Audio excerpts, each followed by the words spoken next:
네, 반갑습니다. 안대리입니다. 오늘은 재밌는 기사가 나와서 한번 공유를 해볼까 하거든요. 월 100만 원에 2% 금리, 집값 80% 대출, 파격 상품 나온다 해서 정부는 지난해 2월 21일 무주택 청년들의 내 집 마련을 돕기 위해 야심작을 출시했다. 바로 청년 주택 드림 청약 통장이다.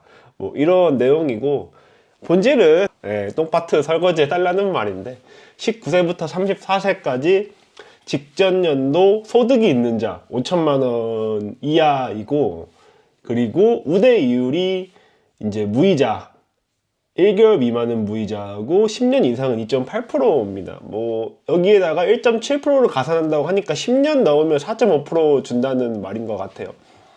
그래서 이걸 하면은 어떤 게 좋냐고 보면은 청년 주택 드림 대출이라는 거를 해줍니다. 20세부터 39세까지 무주택자로 청년 주택 드림 청약 통장을 사용해 청약 당첨된 사람은 6억 이하, 전용 면적 85 이하에서 금리를 2.2%로 대출해 준다고 합니다. 납입 방식은 약정 납입일에 2만 원 이상, 100만 원 이하를 납입을 한다고 하네요. 이거를 왜 할까요? 여러분들한테 뭐 엄청난 기회를 주기 위해서? 전혀 아닙니다. 우선은 첫 번째는 뭐 아파트를 지어서 설거지를 해야 됩니다. 구조가 아파트를 지어서 설거지를 못하면 경제가 안 굴러가기 때문에 부동산 PF 문제부터 시작을 해서 지금 어마어마한 물량이 나와 있는데 이거를 누군가는 사줘야 되거든요. 근데 지금 아무도 안 사니까 좀 이런 식으로 해달라는 말이에요. 근데 그래도 궁극적으로 지금 주택 도시기금이 박살 났습니다. 지금 없어요. 그렇기 때문에 이 청약 저축에다가 돈을 입금을 하면 그게 주택 도시기금에 쌓여서 그걸로 대출을 정부가 해줄 수가 있거든요. 그거의 어떤 기금이 지금 박살이 나고 있으니까 그거를 어떻게든지 이런 식으로 이렇게 좀 사람을 꼬여서 뭐 진행하려고 하는 것 같습니다. 근데 뭐 미래는 모르고 원화 가치는 계속 하락을 할 테니까 부동산이 원화 명목 가치로 오를 수 있지 않냐라고 말씀하시는 분도 있는데, 네, 물론 그럴 수도 있기는 하겠죠. 근데 그게 의미가 없는 게, 우리는 모든 자산을 평가할 때 달러화 기준으로 봐야 됩니다. 이게 뭐 여러분이 방글라데시나 베네수엘라나 아르헨티나의 주택이 그 나라 화폐로 천억짜리가 있다고 하면 그게 부자인가요? 전혀 아니죠. 오히려 아르헨티나나 베네수엘라의 제일 재밌는 특징은 주택 가격은 되게 한국보다 저렴한데 먹는 물가가 엄청 비쌉니다. 예, 그렇기 때문에 살기는 엄청 고달픈 곳들이거든요. 물론 굶어 죽지는 않습니다. 만약에 한국이 그 정도로 경제가 붕괴하는 수준까지 간다면은 한국인의 삶은 더 훨씬 더 고달플 거예요. 이거 보면은 재밌죠. 이게 한국의 인구 구조인데, 뭐 인구 구조가 부동산에 관련이 없다고 생각하시는 분들도 있겠지만은, 근데 한국의 부동산 환급기는 인구의 증가와 쭉 비례해서 성장해 왔습니다. 그렇기 때문에 이제 인구가 꺾였죠. 마이너스로 들어왔습니다. 여기 보면 YOY로 마이너스가 됐고, 한국의 인구는 늙었는 데다가 인구가 감소하고 있어요. 이런 나라의 자산, 뭐 특히 부동산, 주식 이런 것들은 안 보는 게 투자 관점에서 굉장히 현명한 겁니다. 아파트가 오를지 주식이 내일 오를지 그거는 아무도 알 수 없어요. 우리는 확률에 배팅을 하는 거거든요. 근데 우선은 가장 높은 확률을 가지고 있는 자산군에 배팅을 해야 되는 겁니다. 뭐 이번에 보시면 알겠지만, 한국의 주택이고요. 하나는 나스닥, 그리고 하나는 비트코인입니다. 그러니까 보시면 알겠지만 이번 21년 버블장 대비해서 24년의 어떤 이 고점을 대비해서 이 신고점을 넘는 자산을 장기적으로 취득을 해 나가는 게 투자자로서 현명한 겁니다. 여기서 전고점을 못 넘은 자산들은 기본적으로 도태된 자산이라고 생각을 하시면 되는 거거든요. 우리 투자 관점에서는 안전한 선택을 지속적으로 꾸준히 하면 성공을 합니다. 쉽게 얘기해서 우량 자산을 꾸준히 매입을 하고 비우량 자산은 그냥 쳐다보지 않는 게 편한 거예요. 여러분들이 비우량 자산을 트레이딩 하면서 돈을 벌 수도 있겠죠. 근데 그런 게 버신 분들보다는 그냥 우량 자산을 꾸준하고 안정적으로 매입을 해서 부자가 되는 사람이 훨씬 많거든요. 반대로 이런 한국 부동산 같은 비우량 자산을 트레이딩 하시면서 돈을 버시는 분들은 숫자가 적고 거지가는 사람이 훨씬 많습니다. 이미 보여주고 있어요. 이 한국의 인구 구조와 미국의 인구 구조를 대비해봐도 미국은 지금도 인구가 증가하는 국가거든요. 매년 0.7%씩 성장을 하고 있습니다. 그 이상으로 성장을 해왔죠. 그러니까는 미국이 뭐 당분간 흔들릴 일은 저는 없을 거라고 봐요. 모든 면에 있어서 뭐 국가부채 말씀을 하시는데 그건 제가 다음에도 한번 다뤄보긴 하겠지만 미국의 국가부채가 문제가 될 정도면은 이미 전 세계 어떤 국가도 안정적이지 않기 때문에 그건 따지는 건 저는 별로 의미가 없다고 생각을 하고 이 한국에 대해서 부정적이라고 해서 뭐 전체 인류나 뭐 전 세계에 대해서 부정적으로 보시는 경우도 있기는 한데 근데 그렇게 되면은 여긴 되게 위험한 게 여러분 인생만 망할 수가 있어요. 그러니까 한국이 부정적인 거는 되게 객관적인 팩트고 사실이 있고 데이터가 있습니다. 이거는 부인할 수 없고 이걸 부인하는 분들은 좀 공부를 안 하시거나 좀 본인이 믿고 싶은 것만 믿는 사람들의 가능성이 높아요. 근데 인류가 전체가 지금 멸망하고 있다는 데이터들은 별로 없기는 하거든요. 물론 지구온난화 이슈가 있긴 하지만 인류에 대해서는 숏을 치시면 안 돼요. 특히 가장 안정적인 국가가 있죠. 미국이 있고 빠르게 치고 오는 국가인 중국과 인도가 있는데 근데 우리는 인류가 롱을 친다고 했을 때 가장 많이 오를 거라고 생각하는 국가는 미국이기는 하거든요. 지형도 그렇고 인구도 그렇고 기술도 그렇고 지리도 그렇고 모든 걸 다 통합해 봤을 때 미국이란 국가 경쟁력은 매년 꾸준히 올라갈 가능성이 되게 높아요. 그렇기 때문에 우리는 미국에 대해서는 중장기 롱을 치는 겁니다. 뭐 단기적으로는 몰라요. 단기적으로는 폭락할 수도 있고 당연히 그렇지만은 미국이라는 국가의 경제와 이 나라의 자산 시장에 대해서는 기본적으로 크게 롱을 잡고 가면 됩니다. 반대로 한국에 롱 베팅을 하면 절대 안 됩니다. 한국에는 숏, 미국에는 롱을 치면 되는 거예요. 그럼 되게 우리 입장에서는 되게 쉽습니다. $1 그냥 환전을 하셔서 미국 주식 ETF에 분할 적립 장기 매수하시면 돼요. 되게 쉽습니다. 뭐 다른 뭐 주식 종목 공부도 좋습니다. 뭐 테슬라, 구글, 아마존 이런 좋은 기업도 엔비디아도 있고 뭐 좋은 기업도 많지만 그게 너무 어렵다 싶으면은 그냥 그렇게 하지 마시고 SPY, 뭐 QQQ 뭐 이런 거 그냥 반씩 쪼개서 사세요. 되게 쉽고 너무 명확한 방법입니다. 이걸 안 할 이유는 없습니다. 그리고 뭐 설령 폭락을 한다고 해도 그때부터 폭락한 시점부터 또 꾸준히 사서 모으시면 됩니다. 그러면 10년, 20년 뒤에는 누가 웃을까요? 예, 한국의 자산을 가진 사람들? 뭐 10년은 모르겠어요. 이동하는 아파트가 오를 수도 있겠죠. 근데 20년 뒤에는 이거는 한국은 절대 더 갈 수가 없습니다. 기본적으로 모든 지표가 다 망하고 있기 때문에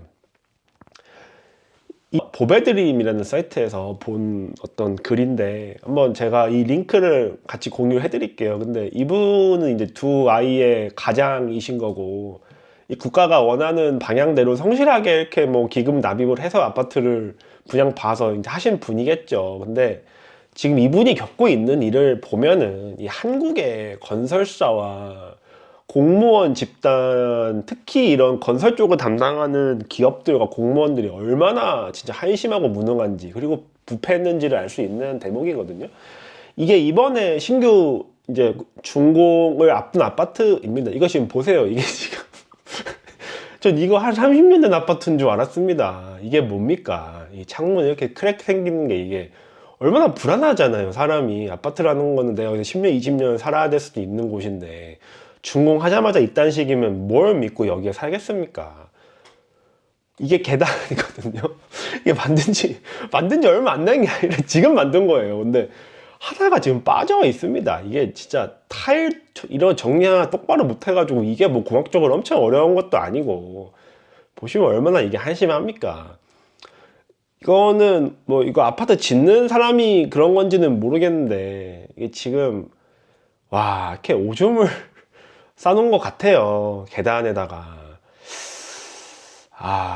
진짜. 그리고 이거는 이제 방인데 이게 지금 수직이 안 맞습니다. 수평 수직이 안 맞아요. 방이 지금 벽이 한쪽이 들어가 있습니다. 이게 웃을 일이 아닌데 너무 한심하지 않습니까? 무슨 오징어 게임 줄 긋는 것도 이것보단 더 똑바로 잘 긋겠네요. 이게 뭡니까 진짜. 그리고 이것은 콘크리트 뭐 크랙이라고 하는데 와 이게 다 지은 아파트가 이렇게 됩니까? 도대체 이거 어떻게 진행하는 건지 모르겠네요. 아니 이게 뭐 아파트가 뭐 5만 10만짜리도 아니고 몇 억짜리잖아요.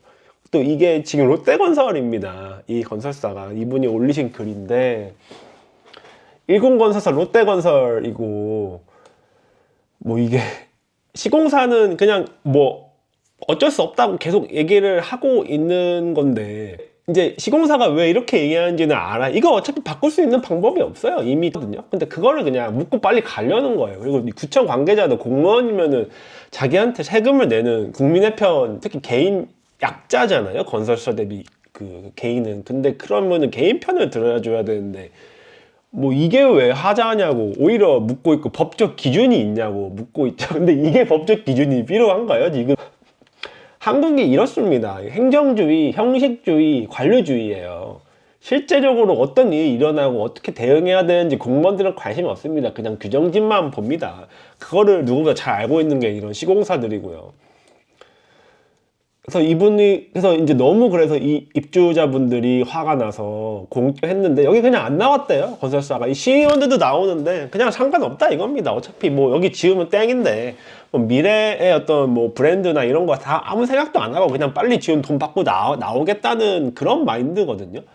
그래서 이 너무 입주자분이 화가 나서 지푸라기를 잡고 싶은 심정으로 이렇게 글을 올리셨는데, 기본적으로 부동산 PF 연착륙이 핵심이라고 보는 겁니다. 뭐 입주자들 가계대출 이딴 거 관심 없어요. 여러분들이 돈을 벌든지 말든지 알바노고요.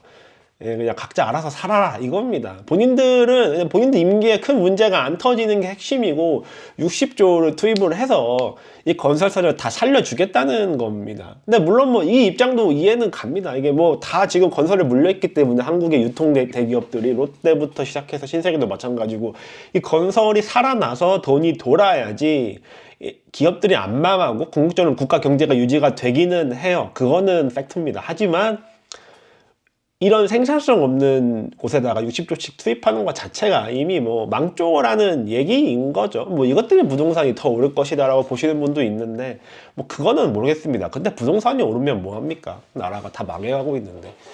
다른 국가들은 뭐 다 AI인지 뭔지 하고 있는데 혼자서 이렇게 콘크리트에 몰빵 치고 있으니 미래가 이게 있을까요? 이거 보십시오. 이게 대출이 뭐 관리한다고 하는데, 경상성장률이라는 말은, 한국은 기본적으로 성장률이 한 1.8% 정도 나오는 국가입니다. 근데 물가는 한 2.5%, 4% 정도 오르고 있어요. 그럼 4%거든요. 이게 한 3, 40조 정도 됩니다. 매년마다 이렇게 풀겠다는 말인 거예요. 이렇게 안 풀면 국가가 망하고 안 돌아가니까 이렇게 풀겠다는 말이거든요. 여러분들은 뭐 저를 포함해서 마찬가지겠지만 절대로 대출을 막 많이 받으시거나 이런 똥파트 인생을 거시면 안 됩니다. 기본적으로 한국의 자산은 숏이에요. 계속 매년 이런 식으로 정책을 반복을 할 겁니다. 이거 빼고는 아는 게 없고 할 수 있는 것도 아무것도 없어요. 그럼 매년마다 원화 가치는 경상성장률만큼 계속해서 하락을 할 겁니다. 이 차트를 보세요. 이게 M2를 외환보유고로 나눈 거거든요. 그리고 이게 원달러 차트예요. 원달러가 많이 올랐으니까 뭐 환해지 한다고 막 그러고 있는데, 여기도 보시면 되게 재밌잖아요. 원달러가 오를 대로 올랐다. 근데 보시면은 1,400원 초반에 가면은 환율이 안정되면 환해지를 종료하게 된다고 나오거든요.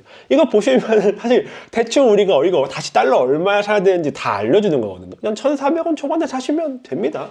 이때부터도 환해지를 안 하게 되는 거고, 이 국민연금 환해지가 양날의 검인 게, 상방에 올라가는 것도 일부 제한을 하지만 반대로 달러 외환 수합을 했기 때문에 달러를 또 사가지고 갚아야 되거든요. 그러면 국민연금은 1,400원 아마 초반이랑 1,300원 후반대에 달러를 매입을 해서 또 갚아야 됩니다. 반대로 얘기를 하면은 그렇게 된단 말이거든요.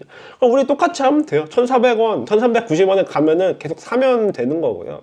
그 가격은 달러와 원화의 펀더멘탈로 봤을 때 적정 가격입니다. 지금 전혀 버블이 아니고 고평가도 아니에요. 그리고 미래 가치를 봤을 때 보십시오. 이거 지금 대통령도 없고 뭐 지금 탄핵 국면 이렇게 혼란스럽지만은, 한국이란 국가는요 절대 이 콘크리트 똥파트를 포기를 못합니다. 반드시 마지막까지 죽으면서까지 가지고 갈 거라고 저는 봐요. 뭐 국민들이 그 과정에서 뭐 강제치 일어나서 피해를 입든 파산하든 경매에 넘어가든 이렇게 입주자들이 피해를 보던지 간에 아무것도 신경 안 쓰고 그냥 무조건 다 똑같으면 부양을 할 겁니다. 더 계속 원화를 풀 거예요. 이건 되게 명확한 거든요. 지금까지 그들이 그렇게 해왔으니까. 그것 말고는 아무것도 할 수 있는 게 없기 때문에 우리는 계속 그냥 이거에 맞춰서 이렇게 답을 다 알려주잖아요. 국민연금 태워서 달러를 저가에 매수하게 해준다는데 이런 복지를 누려야죠, 저희가. 그렇기 때문에 달러는 뭐 지금은 좀 애매하지만 1,300원, 1,400원 초반, 1,300원 후반대가 가면 다시 달러를 사서 한국이 아니고 외국에 롱을 치면 된다. 특히 미국 주식에 대해서 중장기 롱을 치면은 한국에 숏을 치는 거고 동시에 세계 인류의 롱을 치는 거기 때문에 절대 실패할 수 없는 포지션이다. 장기적으로 반드시 이긴다. 저는 그렇게 생각하고 있습니다. 네, 이상입니다.